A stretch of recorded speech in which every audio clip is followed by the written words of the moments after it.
Hey, ladies and gentlemen, we're back for the late show. The late, super late, late of late shows. Because there's no show tomorrow, we're going to do a show, extra show now. I think that's pretty fair.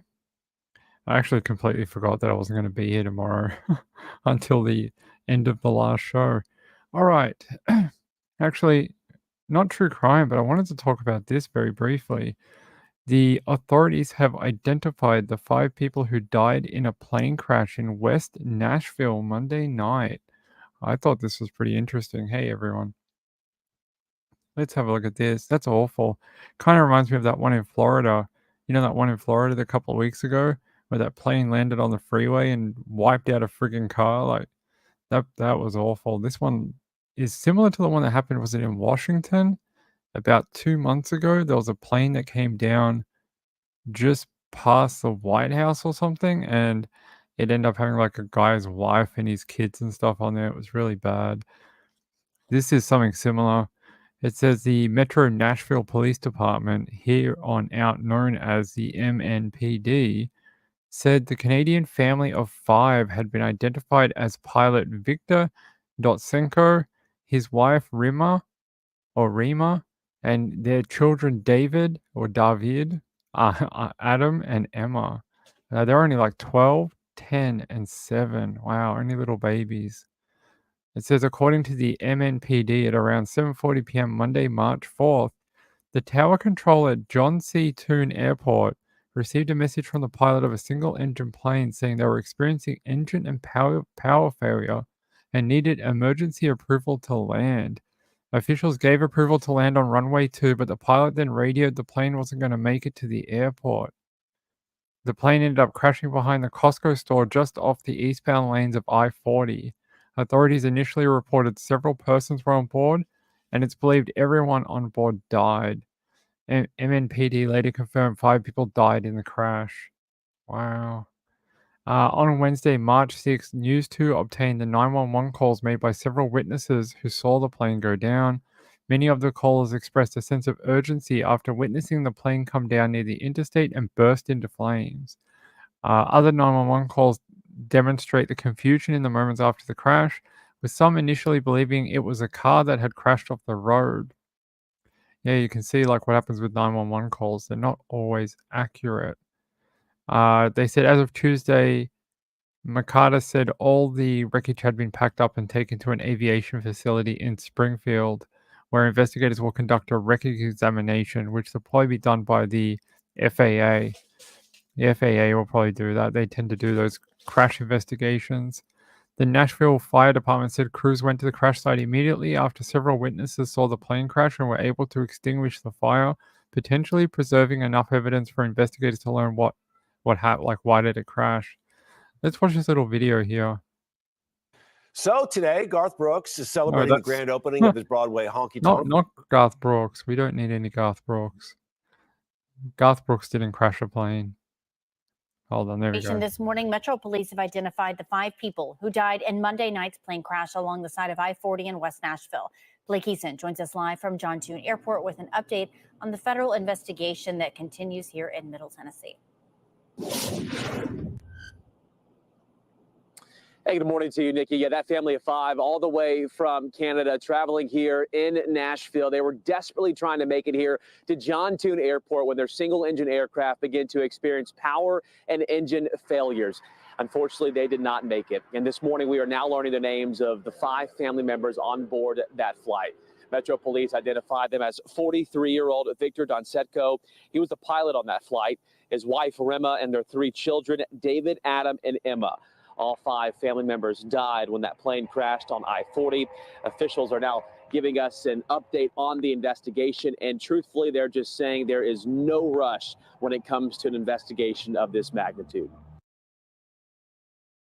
I'm sorry, what happened to this guy's tape? Let's just rewind this a little bit. Where is he? Where's the dude with the tape? Let's find him. I want to find out why his tape is like, look at this guy. What happened to your tape? Do you guys not keep tape in a roll? It somehow just gets put in a bundle in your police car, does it? Buddy, you're on national television and you look like you're bundling tape weird. Look at this guy. All right, let's gather enough information. That's why it takes a while to get these reports done, because again, like I said yesterday, it's a holistic process from beginning to end.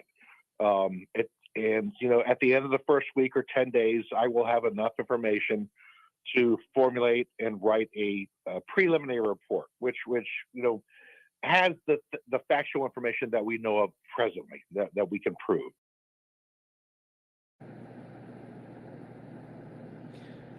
And as we come back out here live at John Tune Airport this morning, officials also telling us they kind of have to do reverse engineering, if you will, to piece together exactly what happened. And so with an investigation like this, they say we could expect to see preliminary reports coming in about 10 days or so. But when it comes to a full in-depth analysis and probable cause, that could be a year removed from where we are today. No doubt about it. We will certainly continue to follow this investigation every step of the way. Yeah, you saw the photo of that crash. Hold on, where is it? Where is it? Back here. Look at this. Like, that's what's left of it. Like, I couldn't even tell that was a plane. I'm like, what is that? A couch? A tractor? What is this? Doesn't even look like an airplane, does it? Like, they were cutting it up in the background. You can see here. Don't know if you can see in the top right corner. There's some sort of from like an angle grinder. It's like they're cutting it up for transport or something in that background. Is that what that is? I don't know. But yeah, look at that. There's more of it. It's not even a plane. It's just stuff. It's like, it looks like what happens when your cats get into a ball of alfoil. It's just bits of metal everywhere. Ah, it's scary. It really is. That, when planes just fall out of the sky. Lux says, small planes terrify me. Yeah, they're pretty scary. Blue Moon says, I've flown in a 4-seater and felt like an old V-dub bug jerking through the air. I've been in a couple of little ones before.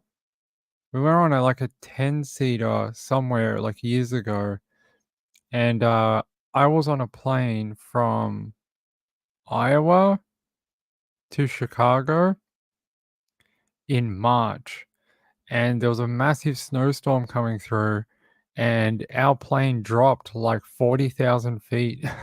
And there was people holding hands, and the gas mask came down, and people were praying and stuff. It was really bad. Hey, Evil Alaska, thank you for your comment. Let's see what it says. I live in remote Alaska. Very small bush plains are the only way to access most properties up here. Our addresses are named No Road. There used to be that great show from Alaska. I used to watch it all the time. It was Flying Wild Alaska, and they used to fly the little planes to do cargo transport or take medicine to remote communities in Alaska. I love that show. Great show. Gives you an insight into those little planes and how they benefit the economy and residents in remote different parts of Alaska. Actually, that's the only way I know some of the towns in Alaska is from that show. Hey, Miss Divas. Oh, is that what it was? I thought it was like an angle grinder. Miss Divas says, not angle grinder, car lights on a wet road. Thank you. I appreciate it.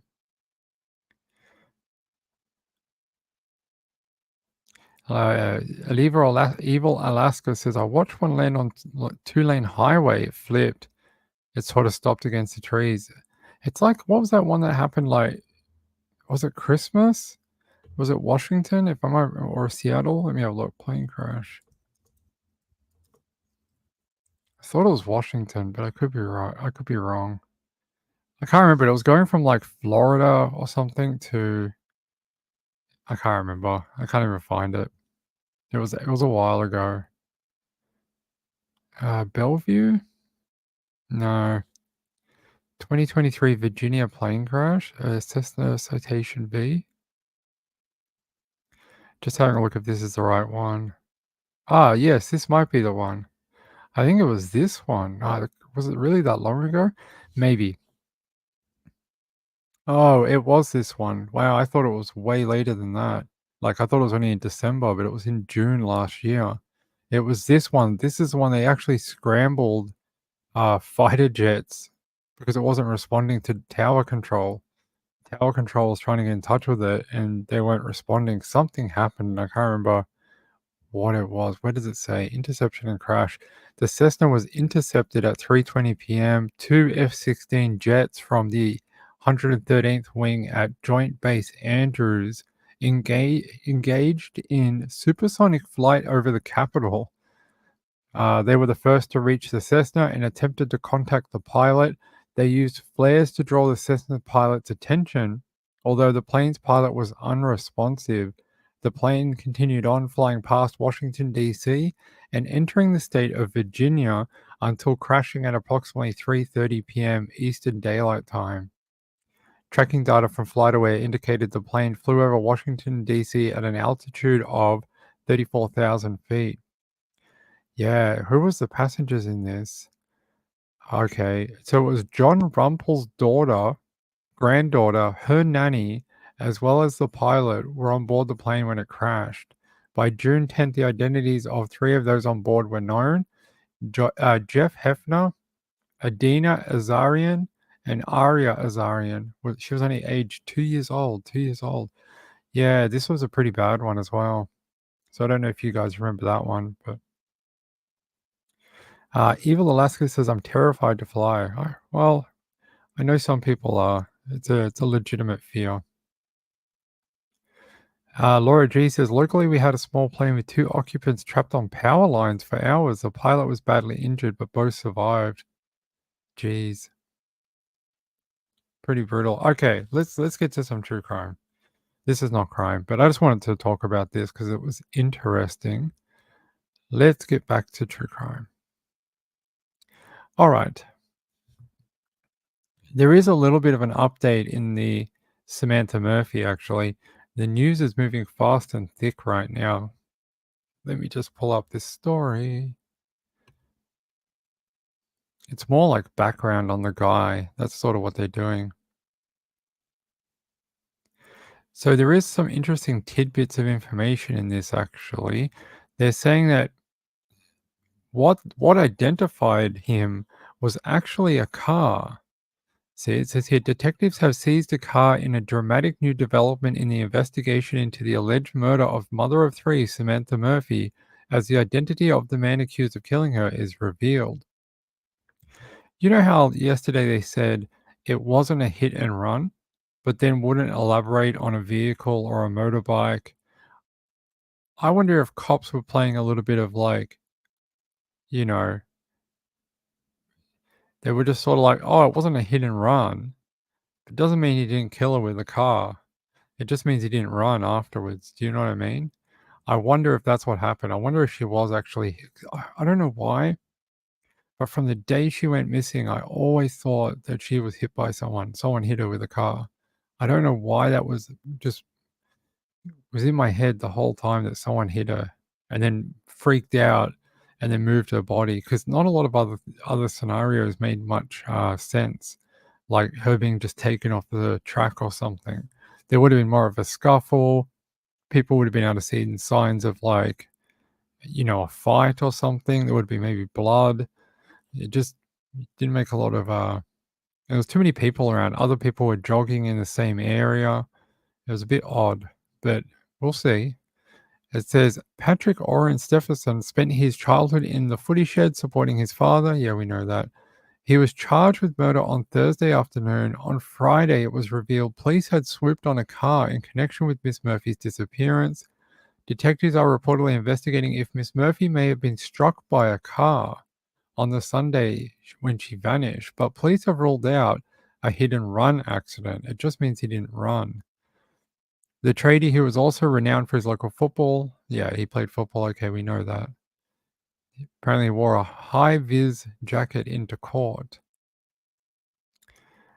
Let's see if there's any more about this car. It's a very odd photo of him, almost like he's angry at the camera. I'm just trying to, maybe there's more about this this vehicle. Let's see.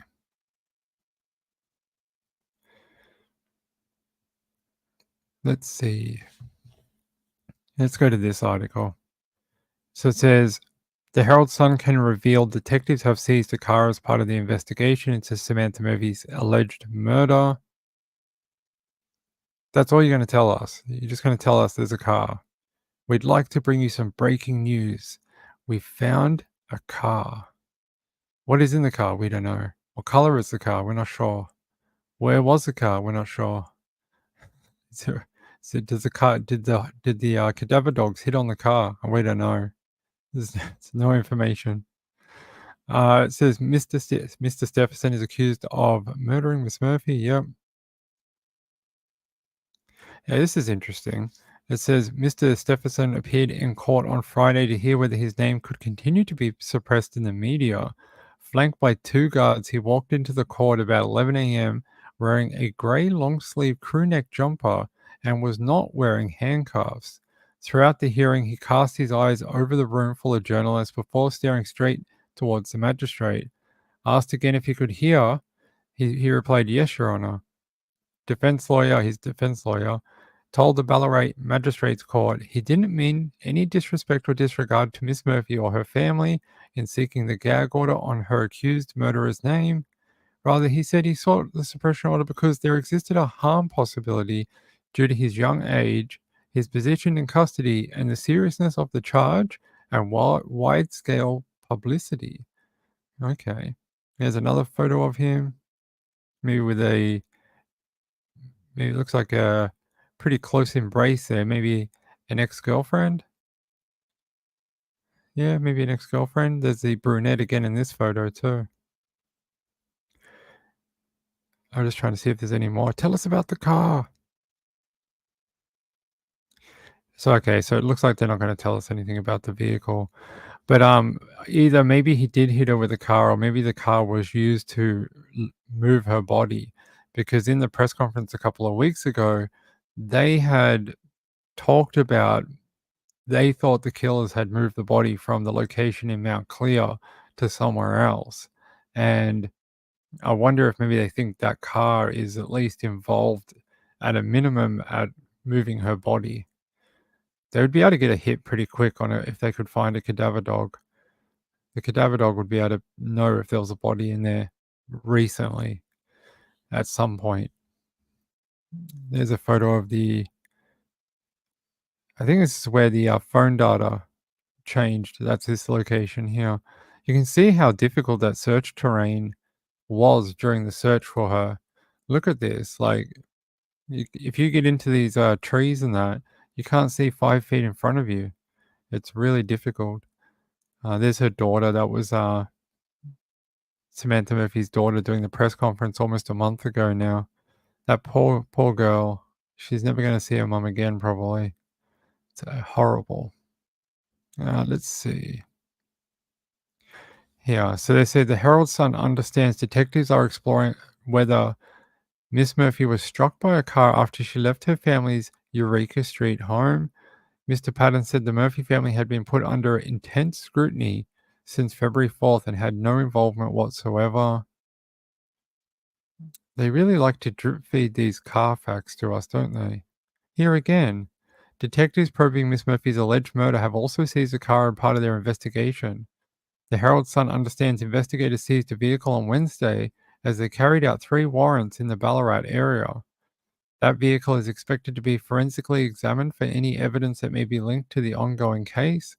The vehicle was seized on the same day that Mr. Stephenson was arrested over Miss Murphy's death. The Herald Sun also understands a home on Yendon No. 2 Road in Scottsburn was visited by police early on Wednesday morning. Neighbors say police swarmed the property about 6:30 a.m. They said there were all sorts of cars. They all looked like unmarked police cars. It was about 6:30 a.m. when I went past. I put 2 and 2 together, and I said to my wife, I reckon there's something going on. I reckon they were the police. You're a very smart man, sir. No one is ever going to accuse you of not being clever. And sure enough, later that day, the news of the arrest was released. They said a Suzuki Jimny understood to belong to Mr. Stephenson's partner was parked in the driveway of that home on Friday. The home, a single-story red brick home with a yellow front door, had its front gates padlocked and blinds drawn. The Herald Sun understands that Mr. Stephenson and his partner were house sitting in the home as of Wednesday morning. House sitting? God, wouldn't you hate to be that person who owns that property overseas in Japan or something, and then you go, oh, our internal CCTV is going crazy. Why are there all these people in our home? Why is there like 40 cops in our home? What is going on? This is interesting that he lived with his partner. That brunette in those photos. That's really interesting to me. If he killed Samantha Murphy, which allegedly he did, and he's got a partner, a girlfriend, when would he have had time to do this? Maybe when she was at work or something? There's that girl again, she's been blurred.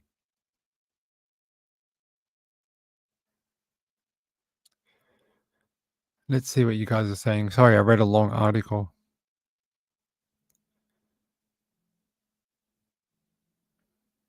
Let's see what you guys have to say. Lux says, my ex's mom was hit by a car and fled and left to die. They never found out who killed her. Wow. That is horrible. So it could be vehicular homicide. Could be. But I don't think we have a charge like that here. Could be. Maybe she accidentally jogged down in front of him and then he hit her. Then he freaked out. He's like, oh my God, I'm going to go to jail for the rest of my life. I killed the woman. Where is Jojo? Yeah, so they said it was a deliberate attack on Miss Murphy. Deliberate. That's the word they use. That it wasn't an accident. So, but not all. When you hit someone in a car, it doesn't mean. There could be varying elements to the story, right? So some things may be, deliberate. Some things may have happened by accident and then turned into deliberate. Because they're not giving us any details or context, it's very hard to know. So we won't know until they give us more context. I know the owners of the house, they're like, what the hell is going on here? Why is there like 40 cars in my front yard? Let's see what you guys have to say.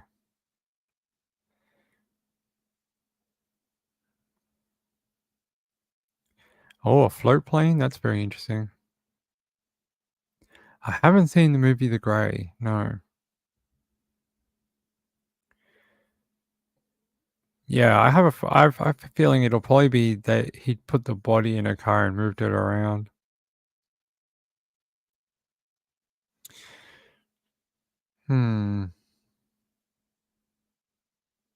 So do you think he was, if it is a car, that he was driving and he just decided to hit her? Like he was mad at his girlfriend. She'd upset him about something and he just plowed into her? It seems a bit odd. I don't know. I think we should all move back to the sex attacker route. I don't know about this car thing. It's a bit odd. Let's see what else people are saying. I think we will know. When it goes through court, the police will have to put forward a theory of what happened that day. So we'll find out eventually. A Ted Bundy? Maybe. Could be. It could be, yeah, like I said, it could be he just moved the body. That's why they want the car to try and find the body, because it depends how old the car is.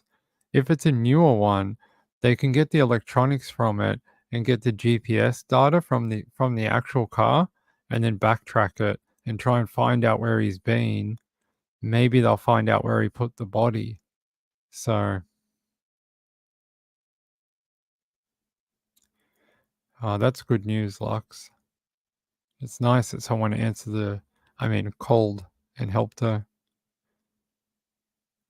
I don't know, Sean. I don't think you hold your sister like that and then stare lovingly into her eyes. I don't think that happens. I mean, I don't do that to my sister, do you? I mean, I don't do that. I don't know what your family's like, Sean, but you let me know. You let me know if you do that with your sister. No Arkansas jokes in the chat. We're not like that. I don't think they, like, sisters hang out like this as such. Like, I don't know.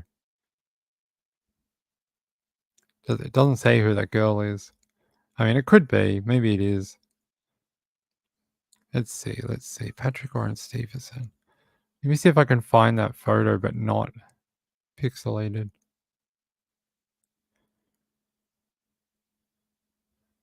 I can find that photo, but I don't want to dox the poor girl. I don't know what her relationship is or anything like that. But yeah, that photo is out there. She looks like a younger girl. All right.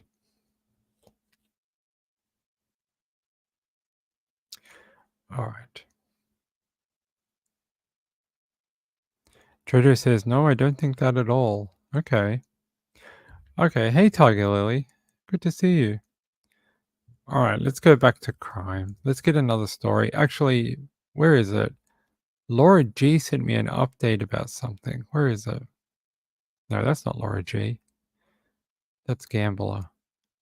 This is Laura G. So it says here, we spoke about a bus stop shooting last night. It says here, teen still in critical condition after Philadelphia bus stop shooting. 8 Philadelphia high school students were shot at a bus stop. Victims range in age from 15 to 17. All were taken to hospital. Shooting was 4th on Philadelphia's transit system in as many days. Look at all those markers. Wow, that is a lot of evidence markers. Wow. So it says one of the 8 teenagers shot at the bus stop in Philadelphia Wednesday night remains in critical condition. Doctors, though, are optimistic for the 17-year-old who was shot 9 times. It really does sound like a retaliatory gang thing or something like that. The Northeast high school students ranging from 15 to 17 were waiting for the bus around 3 p.m. Wednesday when 3 people emerged from a car and fired more than 30 shots. Kevin Bethel, the city's police commissioner, said at a news conference Wednesday. Venor told reporters that a 4th person was driving the car as it retreated from the scene. Sorry. Okay. In total, 34 casings and 3 handguns were used by the perpetrators. Injured students have not been named. All 8 were taken to hospitals. The Thursday news conference is scheduled for 1 p.m. It's way past 1 p.m. on Thursday. Let's see if I can find a newer update to that press conference. Okay. ABC 6 maybe has something. Now at 4, searching for the gunman behind a senseless act of violence. The 3 shooters who opened fire on a crowded bus stop just over 24 hours ago are still at large today. 8 teenagers were hurt. 1 remains in critical condition. And now police are urging the public to come forward with more tips to help track down those suspects. It is Thursday afternoon. I'm Sarah Bloomquist. And I'm Brian Taft. The big story on Action News today is that urgent effort to identify the shooters and get them off the streets immediately. Police did say today they believe they've recovered that stolen car that was used in that attack. They also say they're tracking down a number of tips right now. Yeah, and they're helping. Our crews are working this story from several angles today. Action News reporter Becca Hendrickson is live near the scene with more on the people impacted by the shooting in that community. But we begin with reporter Annie McCormick live at Philadelphia Police Headquarters with the latest on the ongoing and urgent investigation. Annie. Yeah, and Sarah, according to police, they say that investigators have made significant progress into the investigation into the shooting that happened a little over 24 hours ago. As we speak, they continue to do interviews. They're scouring through surveillance video, and additionally, they're gathering evidence from at least 2 vehicles that they believe are connected to the shooters. The investigation continues into finding 4 people connected to Wednesday's brazen afternoon shooting at Rising Sun and Cotman Avenues. 8 students from Northeast High School were waiting for a SEPTA bus when they were shot. One 16-year-old girl and 7 boys ages 15 to 17. The 17-year-old is believed to be the target, hit 9 times. He remains in critical condition. Doctors are optimistic. We have to get through today. Investigators say releasing this surveillance video showing 3 shooters exiting a stolen blue Hyundai has resulted in numerous tips. The 4th person sought is the driver. Last night at around 11 o'clock, highway patrol officers located the car along the 400 block of Fern Street in Olney. Police now say they believe it was stolen from the 7th district. Sources say in the 500 block of Kendrick Street. When officers went to take the report on that stolen car, back on the 2nd of March, they found another stolen car parked there. In its place, they found a gray Kia Sportage, and now they're recovering evidence from both vehicles at the. It's got to be gang related. First, they stole a car, and then when police went to check out the stolen car, there was another stolen car there that they dumped when they took the new car. I mean, this is stuff that like 40-year-old criminals do. They steal a car, they hide it for a while, then they do like a shooting, like a hit, and then they dump that car and burn it, and then they steal a different car to get away. Happens down here. We've had like career-long criminals do it, but not 15-year-old kids. Bizarre. If you're a parent to one of these childs and you see your kid on that CCTV, you pick them up by the ear and you drag them into that police station. I mean, people have to recognize their kids in that CCTV. They must. They know what their kids wear out of the house every day. Yeah, it's happening down here too, Tiger Lily, in Australia. It's all the minors, it's everyone, and they say stuff like, "You can't arrest me, I'm only 13, I know the laws." Like, they know all the laws, but they don't know any respect. Yeah, it happens all the time. Yeah, the kids, like, if they do have parents, look, I grew up in the system. I'm the first one who can claim to have a shitty life. But if they do have parents, they know what they were wearing that day. They know what they left the house. I'm sure you can spot your own kid on a camera. Don't grab them, they're killers. They bond out because they're juvenile, but they might not for a capital murder case. Capital murder, I think they can get automatic no bond. So that might be a little different. Let's see. Let's watch the rest of this one. It goes for about 5 minutes. Police impound lot. Police are investigating a motive and working to determine if this shooting is connected to Monday's quintuple shooting in Ogons, where 17-year-old Damon Taylor from Imhotep Charter was killed while waiting at a SEPTA bus stop. 2 other students were injured, as were 2 passengers sitting on the bus. There have been no arrests in that case either. Police won't say if they believe yesterday's shooting was retaliation for Monday's deadly shooting. There's a lot more work to do to say definitively this connects to other incidents or one's connected to the other, but we're certainly looking at that. And police say that it's the tips that they have received that have helped them to further this investigation. If you have any information, contact them at 215-686-TIPS. For now, reporting live outside of Philadelphia Police Headquarters, Annie McCormick, Channel 6, Action News. Sarah. Annie, thank you. We switch live now to Action News reporter Becca Hendrickson, who spoke with several people directly impacted by the shooting, including a family member of one of the victims. She's live right there at the scene with their story. Becca. Sarah, that family, as you can imagine, is traumatized by this. They are desperately waiting for news if their loved one is going to need another surgery because of this shooting. This all happening right behind me on this busy intersection. You see a SEPTA bus here. It just picked up some school kids. This intersection filled with those kids every afternoon, as it was yesterday when those shots rang out. The kids are not even getting home from school. Their parents are expecting them to come, and they're not coming. Holding back tears, this Quaker diner worker named Mary describes panicked teens running into her restaurant, narrowly escaping gunfire. They were just like a deer in headlights. They just didn't even know. Like, all they wanted to do was go to a safe place. She says she knew some of the kids who were at the SEPTA bus stop on Cottman and Rising Sun Avenues Wednesday when police say 3 suspects opened fire, injuring 8 students from Northeast High School, 15 to 17 years old. He lives 5 minutes away, so it's just to catch the bus to get down further, Rising Sun, to walk. Shaniqua Witherspoon says her cousin, 17-year-old Gio, was shot in the leg. The high school senior still in the hospital after undergoing surgery Wednesday. Gio loves his gaming system.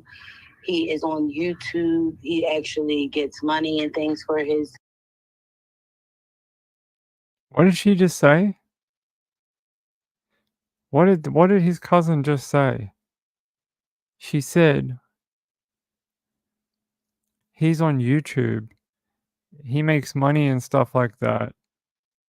I reckon it's some sort of tit for tat battle with some, you guys suck and we're from West High, and the other guys are like, no, you suck and we're from the North High or something. Like, I bet you it's something like that. And these little idiots have taken it too far, and now it's turned into a real life, guns and stuff. Yeah, he has a monetized YouTube at 15. How does that work? You can't even join the program unless you're over 18, I'm pretty sure. Like, YouTube won't pay you unless you're over 18. It has to be done through a parent, I guess. Kathy Lynch says, it seems so foreign to me for kids to ride a commercial bus to school. They do it here too, commercial bus. They don't really have a lot of private buses here for school kids. Most kids take public transport. The hell was that? That just... Oh, Armada Inc. I don't know. We just had like some sort of like jet fly over, and we don't normally have jets fly over here. I'm just trying to see what the business was. What is it?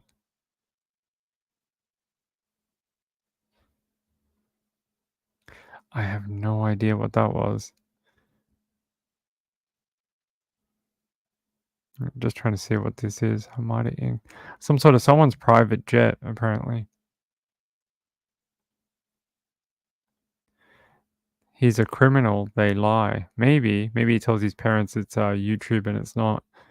More like GunTube. No, I don't know. Hold on, let's listen. YouTube channel. She says he was an innocent victim. Once you pull that gun out and that bullet comes out that barrel, you can't change anything. As police increase patrols both at Northeast High School and at the scene of the shooting Thursday, Witherspoon says she's trying to convince her family to move out of the city to escape the violence. It's crazy that our whole entire family has to move to another state because of senseless violence like this. And Brian, Shaniqua also wanted to thank a worker at Chuck's Alibi restaurant behind me. She said Tasha ran outside after the shooting. She tied a belt around her cousin's leg, and that saved his life. So from the family of Gio, Tasha, thank you. Live here in Burholm, Becca Hendrickson, Channel 6 Action News. Brian. Why is she the one giving out the thank yous? Why can't the family contact the woman who tied the belt around the leg or whatever? Why do you need the TV lady to do it? That's weird. Kathy Lynch says, so if you're poor, how do you pay to ride the bus? I'm guessing it's probably some sort of school pass, that they get a school pass like through the local government that they just show to the bus driver or tap on, and it allows them to have X amount of rides per week, for X amount of dollars between here and here. They've been doing that for years in some cities. Rory's pilot picking up. She probably is. She's snoring right now, so she's not flying anywhere. Yeah, tourniquet. Yeah, that's what she did. Yeah, well, they're giving them vouchers or like a pass. Yeah, Metro Pass. Yeah, they do it here too. Kids can apply at the start of the school year, and you get like a little plastic card. And you can they used to just have to show it to the bus driver, but now they have to tap on.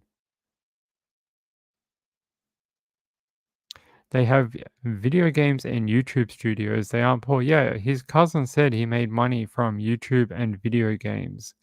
So he has money for something. Ah, Siana says that's the on the bus for students here in Arizona.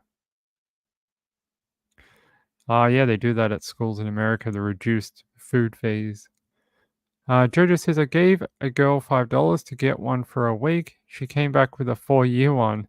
Good until she was 22. Oh, that's pretty good. That's a good deal. $5 for many years. Not bad. Not bad. I don't know if we have much left of this video. Let's have a look. 20 seconds. Yeah, there were a lot of heroes in that vicinity yesterday as well. Becca, thank you. You can find the very latest on that mass shooting at Burholm right now on the 6ABC app. We're going to post any and all updates on the investigation from police. You can also read about the city's ramped up efforts to combat this very kind of violence. All right, there we go. What an update.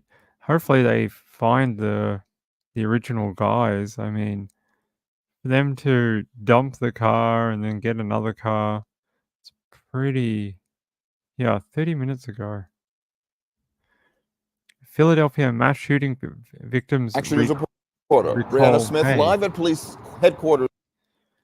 They say Philadelphia mass shooting victim recalls fleeing gunfire. Everything happened so fast. What else are they saying? Investigators are still working to determine a motive, and if this shooting is connected to Monday's deadly violence at a SEPTA bus stop. Yeah, they're saying there was a second one or a first one on Monday. Shot 9 times. If that kid survives, it'll be a miracle. Here's that footage if you didn't see it from the other night. This was released from the Philadelphia Police Department.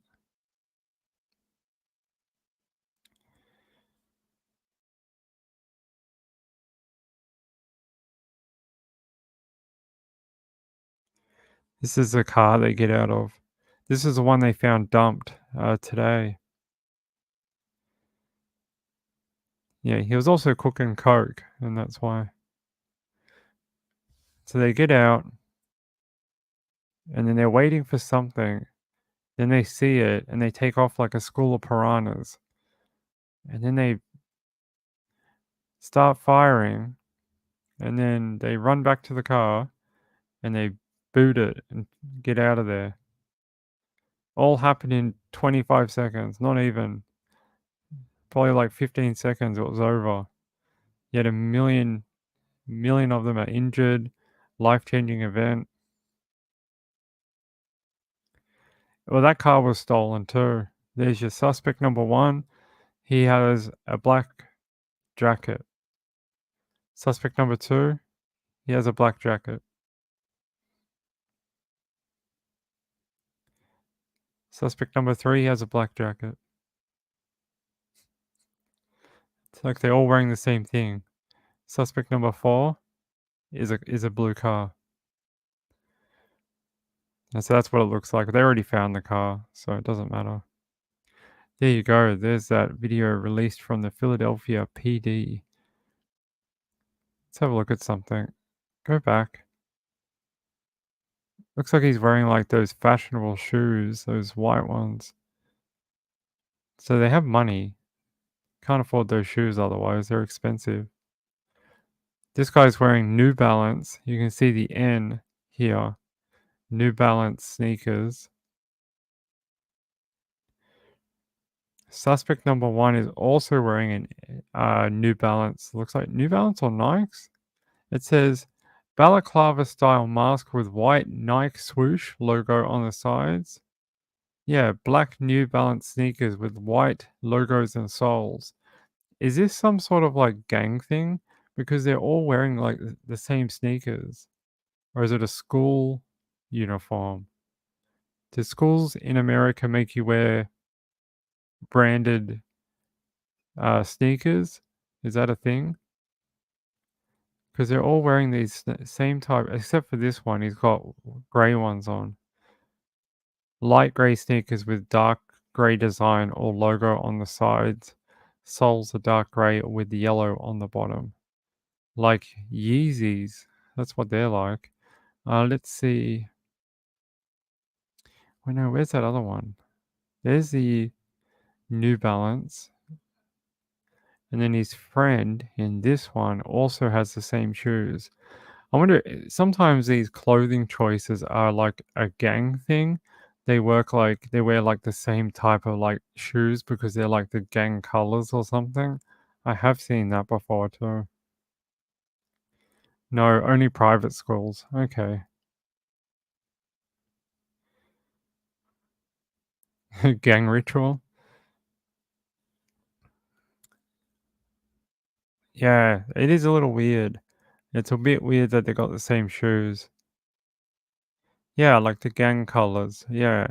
So I wonder if those shoes have something to do with whatever, you know, team they're in or whatever gang. Hold on a second.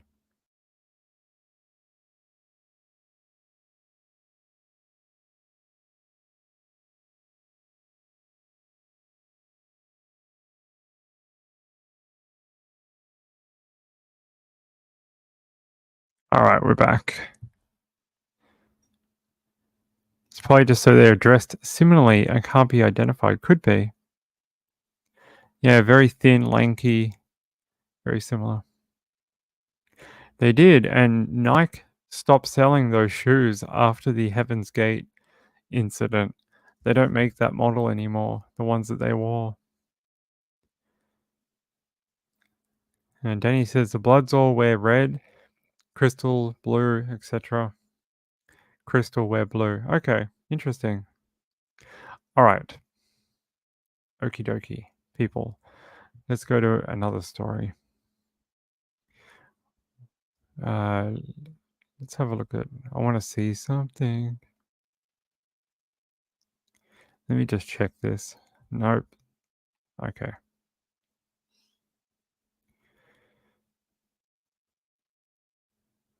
Just trying to find it. Our other story. Really good news about that girl though that we heard about earlier, Sarah Steele on the other show.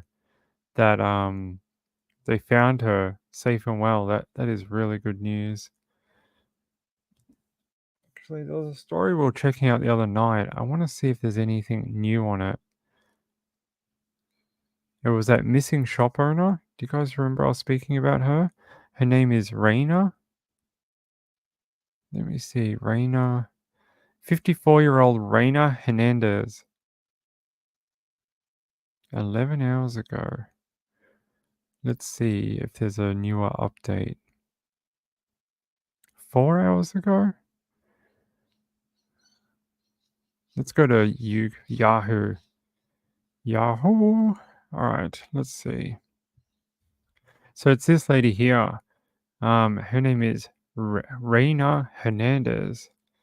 And they said she was last heard from Monday, February 26, when she went to run errands near Renton, Washington. Friends and family said they haven't seen her since.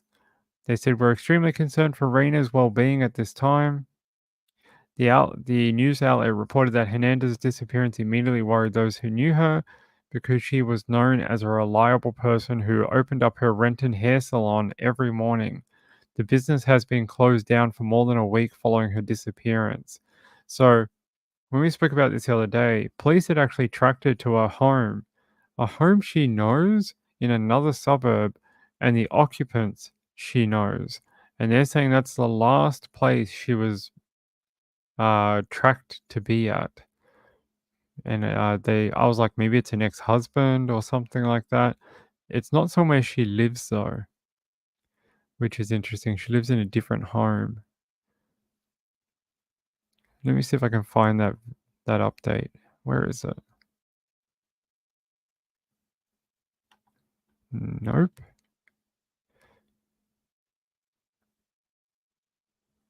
Maybe king5.com. Beauty salon hasn't opened in more than a week. In that time, the 54-year-old hasn't been seen or heard from. Detectives have been following multiple leads. They have served many search warrants and uncovered evidence that leads us to believe that she was taken against her will. Information investigators learned after searching a South Renton home, though investigators won't say where. The owner of La Fuente, a Mexican restaurant next to Hernandez's beauty salon, says she's been a regular for more than a decade. The news of her disappearance is hard to believe. It was incredible to us because she was here Saturday. I was her server. Hernandez is a hairdresser. Friends say she had many regular clients. She was very happy, joyful. She'd come here to eat, drink a michelada.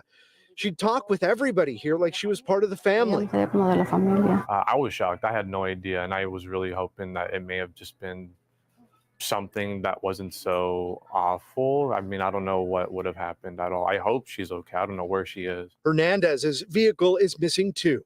Police believe her white and maroon Ford Flex is no longer in the area. We continue to follow up on every active lead we can. We are interviewing all of her friends, family who may have spoken to her last, and trying to really track down the last movements that we know where she was seen. Those who knew her well are praying for good news. Hernandez has black hair and hazel eyes. She is 6. All right, I want to show you the update. Where is the one that tells you about this house? In an update Tuesday morning, the RPD said detectives had served multiple search warrants in the past several days and followed up on leads. The department said a friend reported he last spoke to Hernandez between 10 and 10:30 a.m. on February 26 as she was running errands. She had reportedly told her friend that she was going to a home in South Renton. Investigators said Tuesday that evidence collected during search warrants indicates that Ms. Hernandez was taken against her will.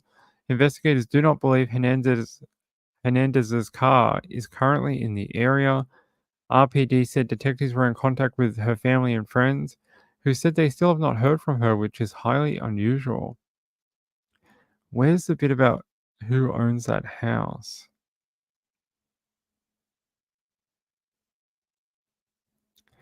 Here. They said a spokesperson for the police department said Hernandez used to live at the home where she went to on the errand that she was going back to in South Renton on the day she disappeared.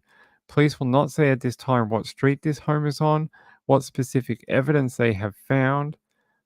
They said Black stated that 3 men live at the home. They've spoken to 2 of the men and are still trying to speak with another. Efforts to speak with that person have been unsuccessful. Hernandez knew those who lived at the home, according to Black. Black said that Hernandez's family has traveled to Washington from Mexico as the investigation continues. No persons of interest or suspects have been named. That is very odd that they're trying to look for someone, they can't find them. Then they try to find the person she was visiting and they can't find that person either. And they don't have any suspects. That is a bit weird.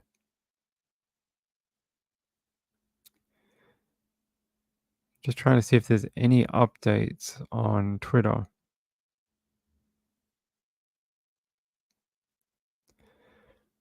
Nothing really.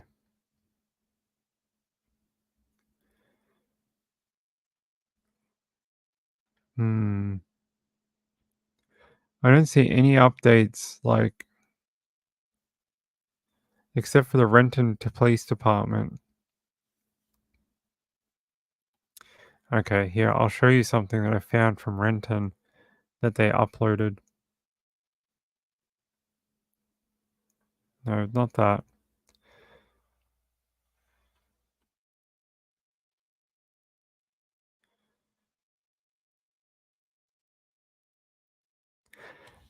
So it says here, Renton detectives suspect foul play in the disappearance of Reina Hernandez. On Wednesday, February 28th, friends reported to police that Miss Hernandez had not returned home, answered her phone, or shown up for work at her hair salon in Renton Highlands. Over the past several days, detectives have served multiple search warrants and are following up on a dozen leads. A friend reported that he last spoke to Miss Hernandez on Monday, February 26th between 10 a.m. and 10:30 a.m. as she was out running errands. She told her friend she was going to a home in South Renton. Evidence recovered in the search warrants indicates that Miss Hernandez was taken against her will, and we do not believe her car is currently in the area. We are in contact with family and friends, and they have still not heard from Raina, which is highly unusual. This is an active investigation, and more information will be available at a later time. It sounds like they have a fair idea of what happened to her, and they're still looking for her vehicle. Because they're saying here, Renton detectives suspect foul play. So I don't think they believe the prognosis is very good for her, unfortunately.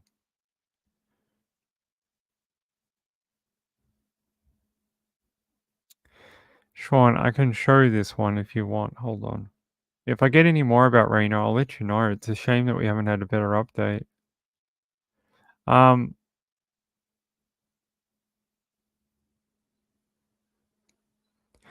Evil Alaska, we did update show on Elijah and Sebastian about 2 hours ago on this channel, if you want to see it, but not a great deal. Elijah just had some more court stuff today for Jesse Vang and the mother, and Sebastian, they were searching a landfill site today, but not a lot of updates past that. Tiger Lee says, "Oh my god, I wonder if there's a GoFundMe. Mexico to there is a long haul." I can have a look for you. Give me 1 second. Marina Hernandez. They normally put them in these articles. They're like, there's a GoFundMe or.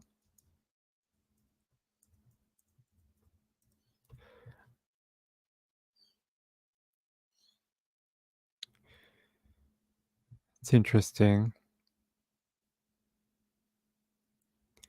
I know Hernandez is like a very common name in Mexico. I'm sure it is.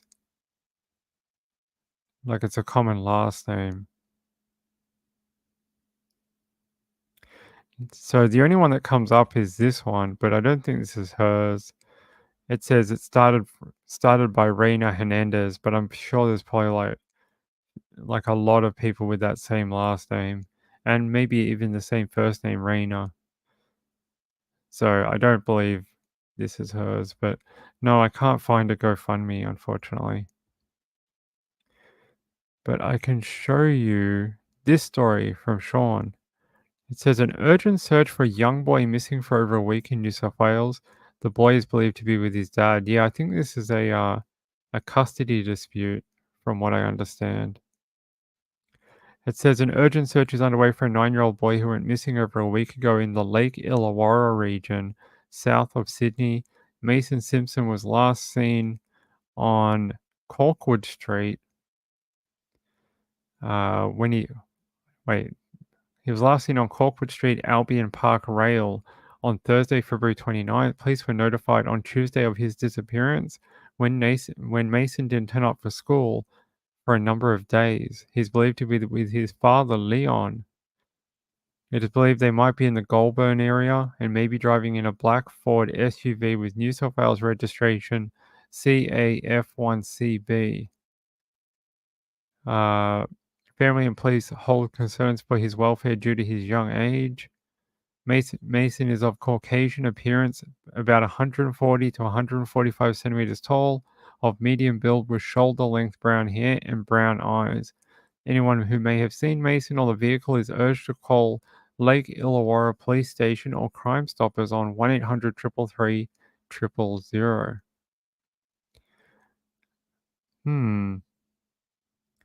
Yeah, there's still. I thought this one had been resolved, but apparently police have issued a geo-targeted text in their search for a missing Albion Park boy, more than 100 kilometers from where he was last seen. After a missing persons alert was issued last night, police have sent a geo-targeted SMS to the Goulburn area as they scramble to find Mason Simpson. Police believe Mason, age 9, may be in the Goulburn area in the company of his father, Leon. There's a photo of his father and the car they're traveling in. Here you go. That looks like a CCTV of them. They look like they're in it for the long haul. They've got a bit of a trailer with stuff on it. This looks like some sort of SUV or station wagon or something with another storage thing on top.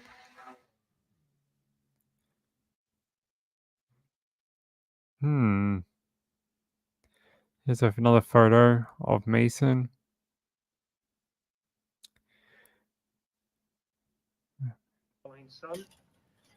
It's me knowing. Yeah, that's it. There we go.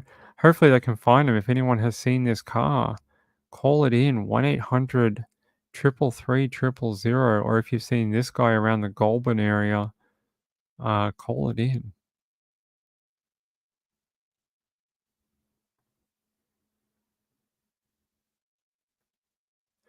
Yeah, I don't know, since Raina's missing. Yeah, so many, especially kids. Kids often get taken by like the non-custodial parent. They often, we had one in Canberra a couple of weeks ago, or like a month ago, if you guys remember. And then they found them and they brought them back to their mom. And yes, it is a bit,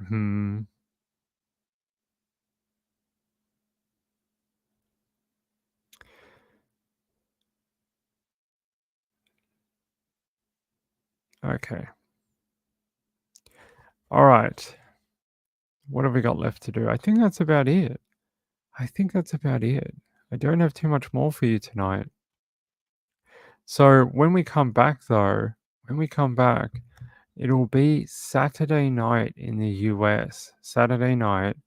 And it'll be Cold Justice Night. So we'll dig into the background of the case that'll be on Cold Justice that week. Hold on. I just want to check this out.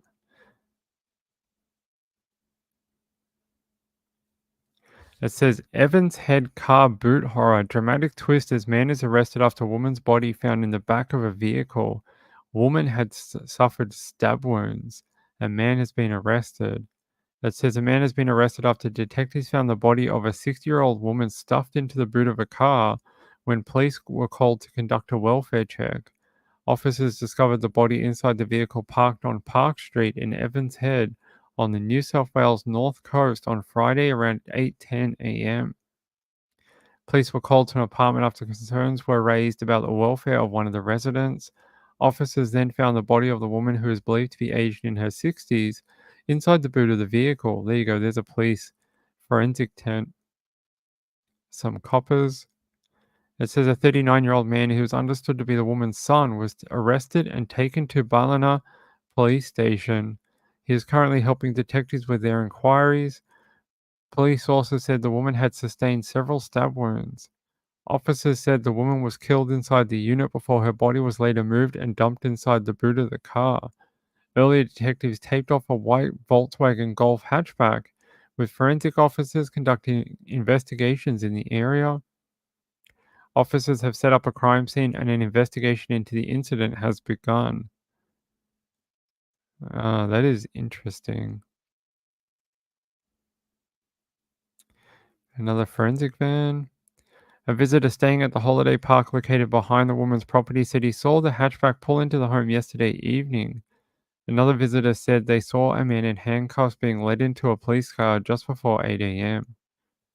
Oh, that's horrible. So it's like he killed his mom and then dumped her body in the car. Jeez. 39-year-old man and his mum was in her 60s. It is a horrible story.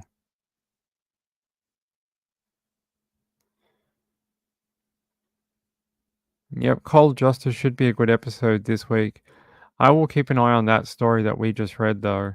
That'll be a good one, I think. Actually, I have a small update before we go. This one's important. Actually, it just came up on my Twitter, and now they're like found safe. That's twice today. That was literally on my Twitter. It came up as a notification like 1 second ago. Anyway, that's okay. We'll do it. It says, found safe, 13-year-old girl vanishes while taking the trash out. Well, it's good that they found her. Authorities have located Jillian Monroe. Authorities are looking for a teenage girl who went missing Tuesday afternoon. Bayer County Sheriff's deputies are searching for Jillian Marie Monroe, 13, who was last seen before 4 p.m.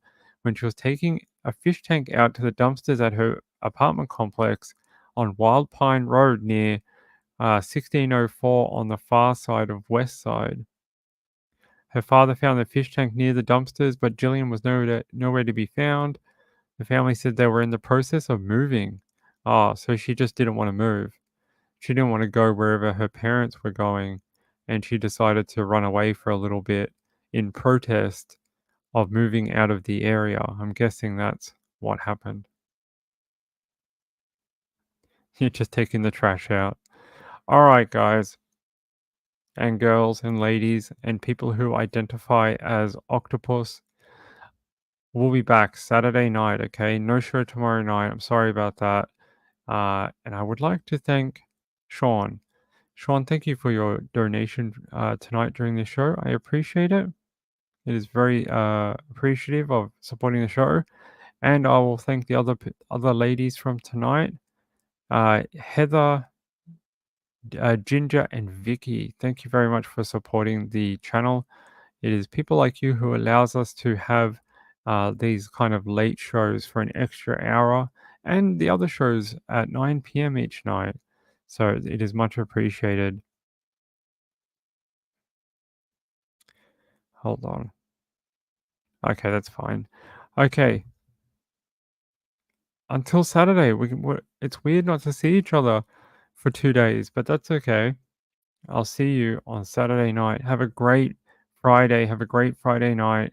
And tell me everything that happened on your Friday when I see you on Saturday night, okay? Tell me everything you got up to. Beth B says, we'll miss you, but look forward to Sat. Yep, I will see you, okay? Bye-bye, everyone. Not an octopus? Okay. It's all right. You don't have to be an octopus. You can be a tree if you want. All right. Good night, everyone. Get some sleep, and I'll see you Saturday night. Peace out. And thanks to all the new subs. See you later.